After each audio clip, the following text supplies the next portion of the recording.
Ota-ona ulug'lansa, Alloh rozi bo'ladi. Alloh barakotini yog'diradi. Ota-ona ulug'langan xonadonga Allohning rahmati yog'iladi. Ota-ona ulug'langan yurtga Allohning rahmati yog'iladi. Dunyoda bundan ulug' ishimiz yo'q, azizlar.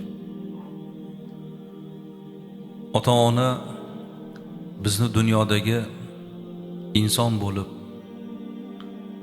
el ichra yurishimizga eng ko'p mehnati singan insonlar. Hammamizni kechagi kunimiz ota-onamizga qanchalar muhtojligimizni qachon bilamiz? Qo'lida bolasini parvarishi bilan, bolasini ovuntirish bilan, bolasini yuvib tarab ko'krak berish bilan ovora bo'lgan onaga qarasak, o'zimiz ham ota-onamizga qanchalar muhtoj bo'lgan paytlarimizni anglab yetamiz. Inson o'zi katta bo'lib voyaga yetib, o'zini o'zi eplab, o'zini ehtiyojlarini qondiradigan darajaga yetganda, o'sha kechagi kunlar esdan chiqib ketib qoladi. Farzand katta qilamiz, mana nabiralarga qaraymiz, ota-onamizni biz uchun qilgan mehnatlarini anglab yetamiz.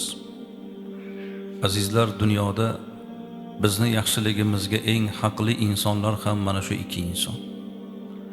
Lekin hurmatni, izzat va ikrom, ehtiromni otadan boshlaymiz. Yaxshilik, ko'mak, madad, yordamni onadan boshlaymiz.